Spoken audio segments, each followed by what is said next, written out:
안녕하세요. 혹시 이런 경험 있으신가요? 아무리 애써 설명해도 마치 벽에 대고 이야기하는 듯한 느낌을 주는 사람.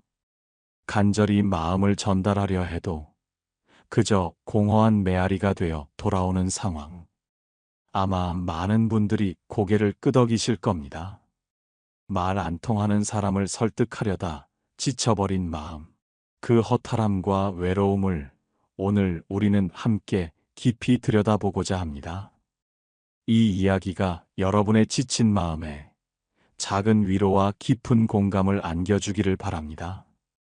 왜 우리는 소통이 어려운 사람을 설득하려다 스스로 무너지는 걸까요? 그리고 왜 이제는 그 노력을 멈추고 자신을 지켜야만 하는 걸까요? 그 질문들에 대한 답을 지금부터 차분하게 찾아보겠습니다. 우리는 살아가면서 수많은 관계 속에서 타인과 소통합니다. 서로의 생각과 감정을 나누고 이해하는 과정은 분명 아름다운 일이죠. 하지만 때로는 아무리 노력해도 이해할 수 없는 벽에 부딪히곤 합니다. 특히 어떤 사람과의 대화는 마치 평행선처럼 아무리 가까이 다가가려 해도 결코 만나지 않는 답답함으로 가득할 때가 있습니다. 여러분은 아마 이런 대화 속에서 스스로를 의심하고 심지어는 자신의 진심마저 잃어버리는 순간들을 경험하셨을지도 모릅니다. 내가 너무 예민한가? 내가 말을 잘못했나? 왜 나는 이토록 이해받지 못하는 걸까? 이런 질문들이 머릿속을 맴돌며 마음을 갉아먹는 것이죠.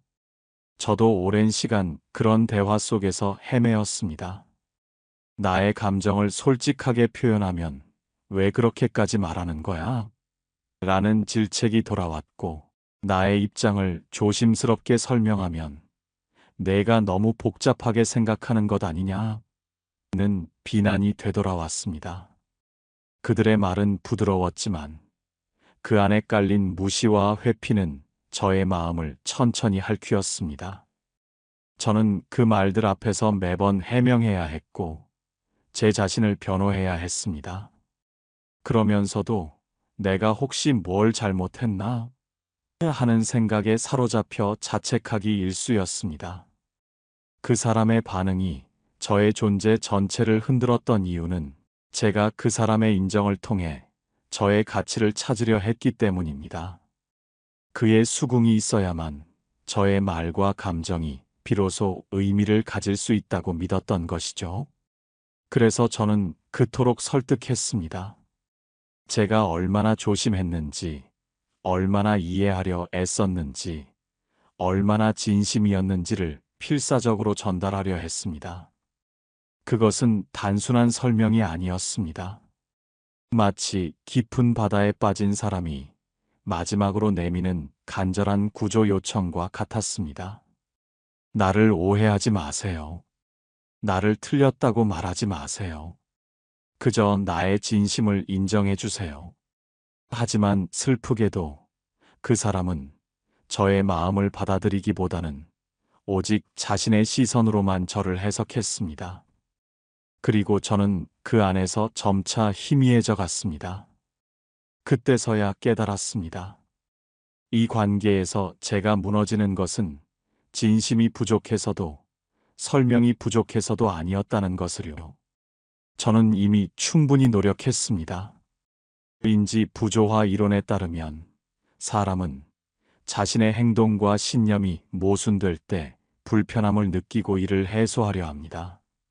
하지만 어떤 사람들은 이 부조화를 해소하기 위해 상대방의 진심을 왜곡하거나 자신의 오류를 인정하지 않는 방식을 택하기도 합니다.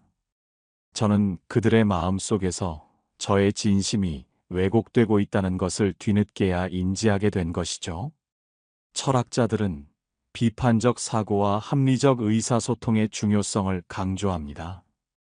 객관적으로 정보를 분석하고 논리적으로 추론하며 상호 이해를 목표로 소통해야 한다고 말합니다. 하지만 말 안 통하는 사람과의 관계에서는 이러한 원칙이 통하지 않는 경우가 허다합니다. 그들은 질문 대신 단정을 내리고 근거 대신 감정을 앞세우며 상대방의 관점을 고려하기보다 자신의 신념만을 고집합니다. 저는 그들이 왜 그토록 저의 말을 자의적으로 해석하는지 알 수 없었습니다. 처음에는 그저 답답했습니다. 그 다음은 억울했고, 이내 깊은 슬픔이 밀려왔습니다. 왜곡된 말 앞에서 저는 자꾸만 저 자신을 의심하게 되었습니다. 내가 너무 날카롭게 말했나? 내가 감정을 앞세웠나? 내가 말한 방식이 틀렸던 걸까? 그러다 문득 이런 생각이 들었습니다. 이 대화는 애초에 대등하지 않았구나. 이 사람 앞에서 저는 늘 저 자신을 증명해야 하는 입장이었고, 그는 저를 판단하는 위치에 있었습니다. 그는 저의 말투, 감정, 단어 하나하나를 비틀어 다시 말했고, 저는 그 왜곡된 말을 바로잡느라 정작 제가 하고 싶었던 진정한 말을 잊어버렸습니다. 그 순간 저는 저 자신을 잃은 것입니다. 말이 아니라 존재 자체가 뒤틀린 채로 남게 된 것이죠. 이해받지 못해 슬픈 것이 아니라 있는 그대로 말할 수 없다는 사실이 더 깊은 고통이었습니다. 왜곡이 반복될수록 저는 점점 더 조심스러워졌습니다. 생각한 대로 말하지 못했고, 느낀 그대로 표현하지 못했으며, 결국은 제가 누구였는지조차 잊어버리기 시작했습니다. 그 사람은 바뀌지 않았습니다. 그 대신 제가 사라졌습니다. 그것이 가장 위험한 순간이었습니다. 말 안 통하는 사람을 향해 끝없이 다가가려 했던 저는 결국 저 자신에게조차 등을 돌리고 있었던 겁니다. 설득의 심리학에서 로버트 치알디니는 상호성, 호감, 사회적 증거, 권위, 희소성, 일관성의 6가지 원칙을 이야기합니다.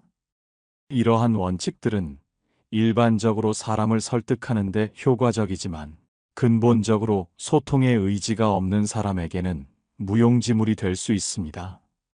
그들은 상호성을 무시하고 호감을 가장한 채 조종하려 하며 사회적 증거나 권위 있는 정보마저 자신의 입맛대로 해석합니다. 자신의 신념에 어긋나는 어떤 논리도 받아들이려 하지 않는 강고한 벽이 존재하기 때문입니다. 우리는 그런 벽 앞에서 좌절하고 또 좌절합니다. 그제야 저는 결심했습니다. 더는 그런 식으로 저를 지우지 않기로 했습니다. 왜곡이 아닌 있는 그대로의 감정을 지켜주기 위해 저는 이제 말 대신 저의 경계를 세우기로 했습니다. 아무도 들어주지 않아도 저는 저의 이야기를 알고 있습니다. 그것을 잊지 않는 것이 제가 저를 지키는 시작이라는 것을 이제야 조금씩 느끼게 되었습니다. 저는 계속 말했습니다. 그건 그런 뜻이 아니었어. 그렇게 받아들일 일이 아니었어. 그저 내 입장을 설명한 것뿐이야. 하지만 그 사람은 여전히 제가 틀렸다는 듯 침묵했고, 저는 혼자서 조용한 전쟁을 치렀습니다. 제 말이 이해되지 않았다는 그들의 말은 그 순간 너는 틀렸어라는 판결처럼 들렸고, 그렇게 들렸다는 그들의 말은 제가 잘못했다는 단죄처럼 느껴졌습니다. 왜 저는 그토록 설명하고 싶었을까요? 왜 이토록 이해받고 싶었을까요? 그 사람을 설득하기 위해 저는 제가 가진 모든 어휘와 논리를 꺼내들었고, 심지어 제 감정마저 조율하며 그가 받아들이기 좋은 형태로 바꿔냈습니다. 그런데 이상하게도 그렇게 다듬어진 말들은 점점 저의 말이 아니게 되었고, 그럴수록 저는 제 안에서 멀어졌습니다. 어느 순간 제가 말하는 이유조차 잊어버렸습니다. 상대를 위해 말한다고 착각했지만 사실은 제가 틀리지 않았다는 것을 스스로에게 믿게 하려고 말하고 있었던 겁니다. 그 사람을 설득하는 것은 결국 저 자신을 설득하고 싶었던 것이었습니다. 마치 오래전 사르트르가 말했듯이 타인의 시선 속에서 나는 스스로가 되지 못한다는 것을 뼈저리게 느꼈습니다. 제가 누군지를 증명받고 싶을 때 저는 그 사람의 눈을 빌려 저를 보려 했고, 그 눈에 제가 일그러져 비칠수록 저는 더 큰 소리로 저의 존재를 주장했습니다. 하지만 그 시선 속에는 제가 아니라 그의 해석만 있을 뿐이었습니다.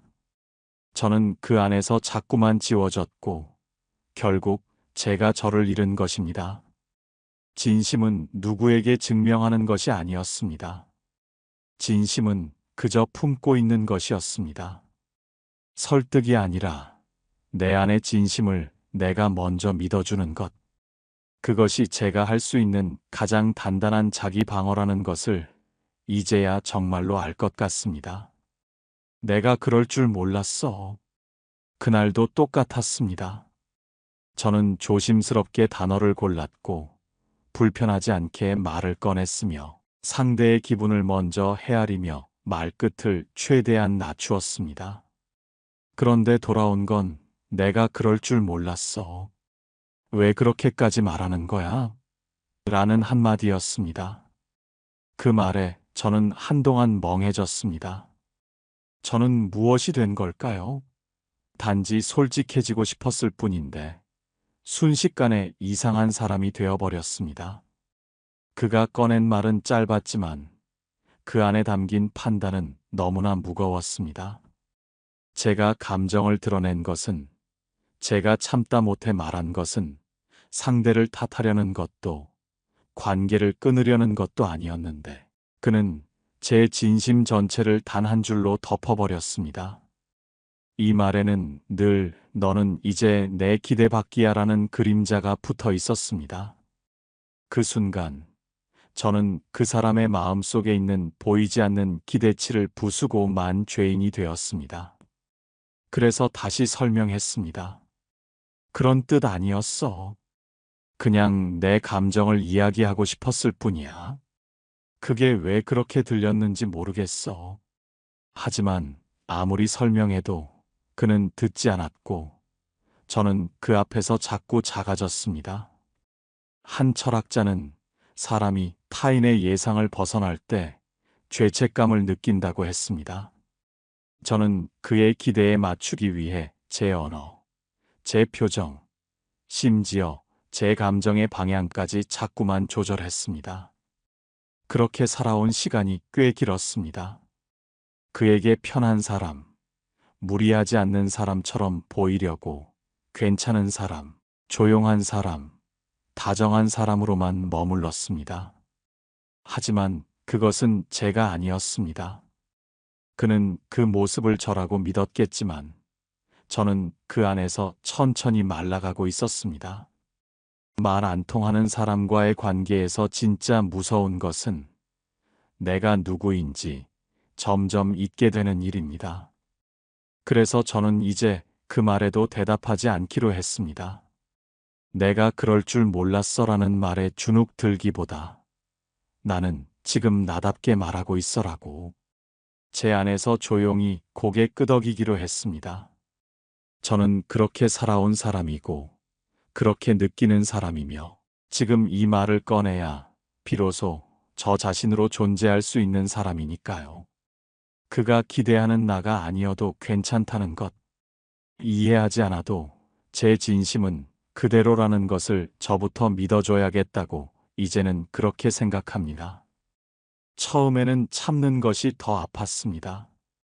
속이 울렁거리고 밤마다 반복해서 떠올랐으며 무언가라도 말하지 않으면 안 될 것 같았습니다. 그래서 조심스럽게 마음속 깊은 이야기를 꺼냈습니다. 불편했던 말, 지나치게 들렸던 눈빛, 그리고 그날 이후 멀어진 거리까지. 그 모든 것은 저를 탓하려는 말이 아니었습니다. 내가 이런 마음이야. 이 관계가 나에게 이렇게 느껴져라고 그저 저를 표현하는 말이었어요. 그런데 그가 보여준 반응은 한결같이 잊혀질 만한 것들이었습니다. 그렇게까지 생각할 줄은 몰랐네.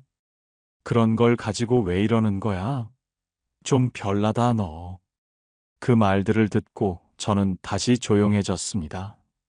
제 감정은 과했다는 것, 제가 너무 예민하다는 것, 제가 문제가 있다는 인상을 받았죠. 그때부터 저는 제 감정을 표현할수록 이상한 사람이 되어 갔습니다. 그 사람의 말 한 줄, 표정 하나, 그 모든 반응이 저를 향해 틀렸어라는 신호처럼 느껴졌습니다. 그래서 더는 말하지 않게 됐습니다. 감정을 삼키고, 표정을 정리하고, 머릿속에서 수십 번 말을 고치다. 결국 아무 말도 하지 못한 채 침묵했습니다. 그런데 이상하게도 그 침묵조차 오해가 되었습니다. 왜 말이 없어? 그렇게 삐지면 곤란하지. 저는 뭘 해도 틀리는 사람이 되어 있었고, 그 관계 안에서는 감정을 꺼내도 참아도 언제나 불편한 존재가 되었습니다. 이쯤 되면 문제가 저에게 있다고 믿게 됩니다. 그가 아니라 제가 어딘가 잘못됐다고, 나는 왜 이렇게 쉽게 상처받는지, 왜 이렇게 복잡한지, 왜 이렇게 혼자만 깊은지를 자책하게 됩니다. 하지만 돌아보면 저는 그냥 진실했을 뿐이었습니다. 진짜 제 마음을 말했을 뿐이고, 그 마음을 조금 더 나누고 싶었을 뿐이었어요. 문제는 제가 아니었습니다. 저의 감정이 아니라 그 감정을 제대로 받아주는 손이 거기에 없었다는 것이었습니다.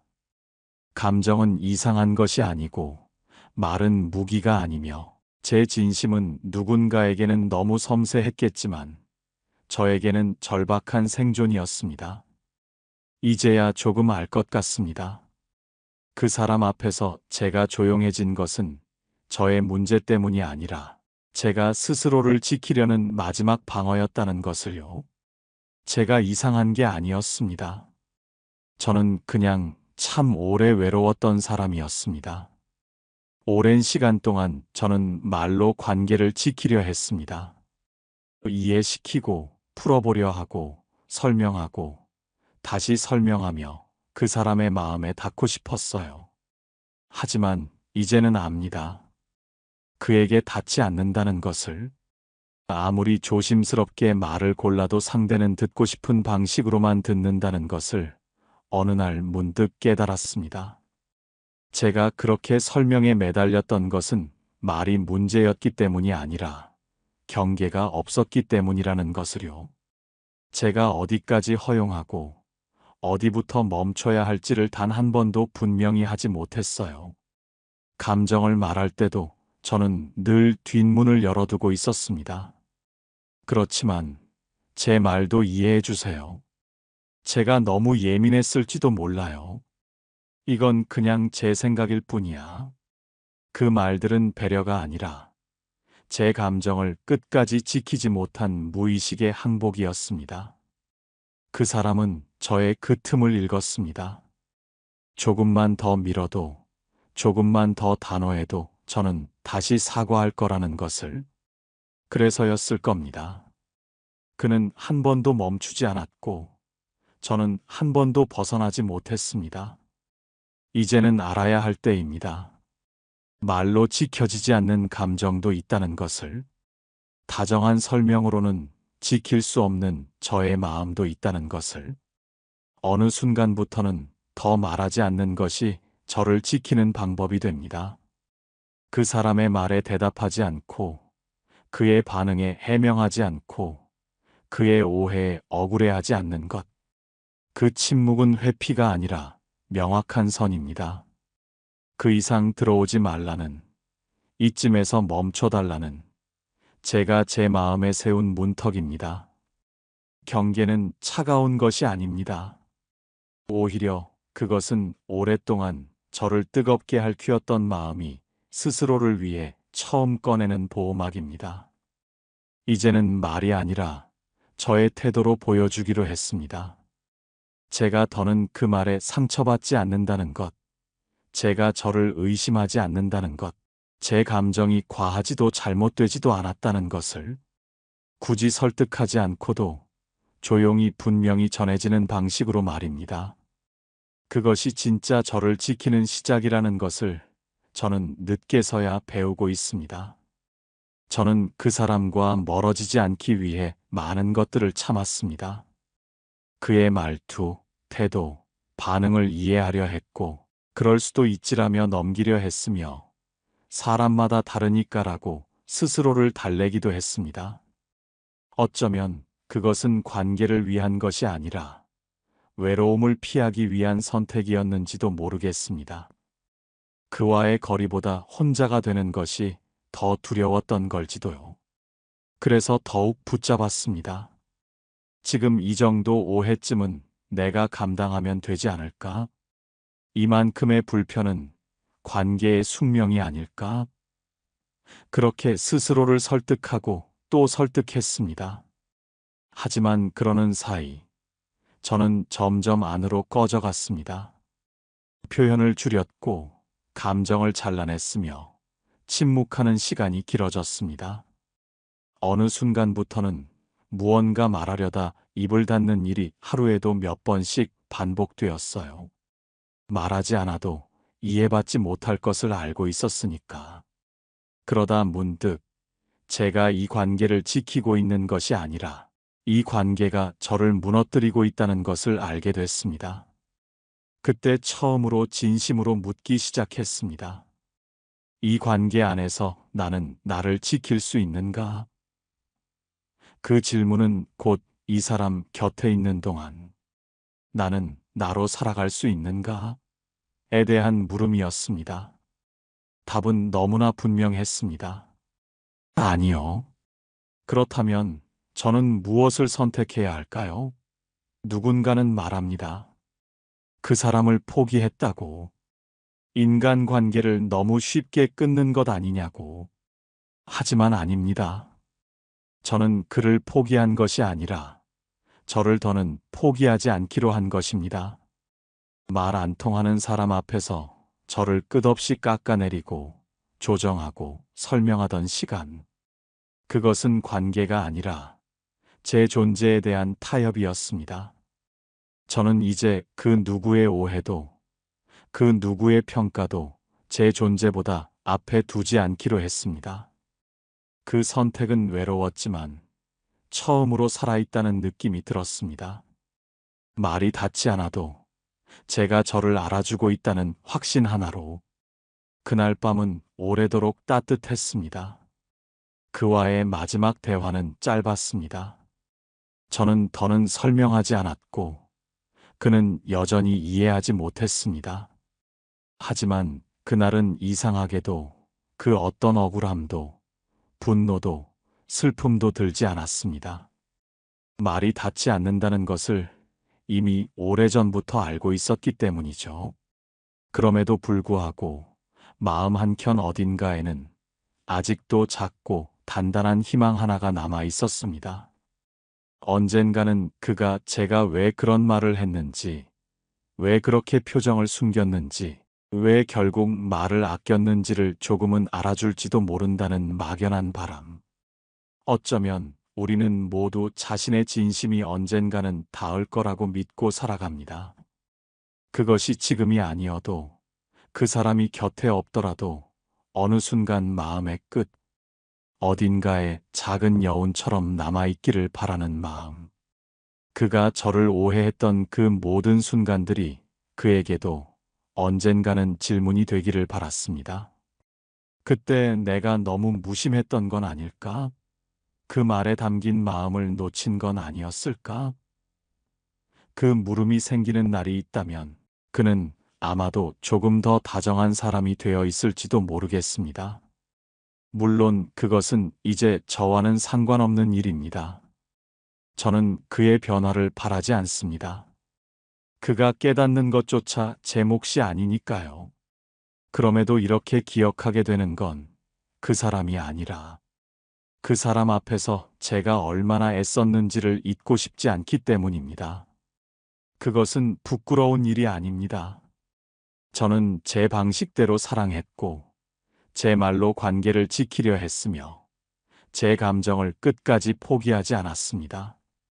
비록 그 진심이 그의 귀에 닿지 않았더라도 저는 제가 했던 모든 말을 기억하고 있습니다. 그 말들이 있었기에 지금 저는 스스로를 지킬 수 있는 사람이 되었습니다. 그러니 이젠 그를 이해시키는 대신 제 마음을 오래도록 안아주는 걸로 이 이야기를 제 안에서 천천히 마무리하려 합니다. 그는 몰랐겠지만 저는 정말 오래도록 그를 이해하고 싶었습니다. 긴 여정이었습니다. 말 안 통하는 사람 앞에서 몇 번이고 저를 꺼냈고 그때마다 마음은 흔들리고 입술은 떨리고 그 사람의 말 한마디에 밤이 무너졌던 날들도 있었습니다. 저는 이해받고 싶었고 오해가 풀리길 바랐고 그 사람도 결국은 저를 알게 되리라는 어떤 막연한 기대를 안고 살았어요. 하지만 결국 남은 건 지쳐버린 제 마음이었습니다. 아무리 다정하게 말해도 그는 들으려 하지 않았고 저는 그 앞에서 제 존재를 의심하게 됐습니다. 그래서 설득을 멈췄고 해명을 멈췄고 대신 저를 지키는 법을 하나씩 배워갔습니다. 말이 아니라 경계로, 침묵이 아니라 선택으로, 타인의 오해보다 저의 감정을 더 우선순위에 두는 것으로. 그 선택은 쉽지 않았습니다. 외로움이 밀려왔고 제가 너무 예민한 건 아닌지, 제가 먼저 등을 돌린 건 아닌지 스스로를 수없이 되뇌며 겨우 여기까지 왔습니다. 하지만 지금은 압니다. 제가 틀린 게 아니었다는 것. 그 사람을 나쁘다고 규정하지 않아도 저는 저로 살아갈 수 있다는 것을. 이제는 누군가의 반응에 제 마음을 맡기지 않기로 했습니다. 누군가의 말 한 줄에 제 진심을 흔들지 않기로 했고요. 설명하지 않아도 저는 저를 잘 알고 있습니다. 그것을 알아채는데 참 오래 걸렸지만 이제는 그 시간을 돌아봐도 미소 지을 수 있습니다. 들어주셔서 고맙습니다. 긴 이야기였죠. 하지만 어쩌면 이건 우리 모두가 한 번쯤 겪었을 이야기였을지도 모르겠습니다. 혹시 지금 당신도 그런 관계 안에 계신가요? 어떤 말을 해도 벽처럼 돌아오는 그 사람 앞에서 자꾸 자신을 잃고 계신가요? 그 마음이 이 이야기 속에서 잠깐이라도 쉬어가셨기를 바랍니다. 이 이야기를 끝까지 들어주셔서 진심으로 감사합니다. 당신은 당신이 지켜야 할 만큼 소중한 사람입니다. 그러니 이제 더는 당신의 소중한 에너지를 그들에게 쏟아붓지 마십시오. 오직 당신 자신에게 집중하세요. 당신의 평화와 안녕이 최우선입니다. 당신을 지키는 단단한 결정을 내리십시오.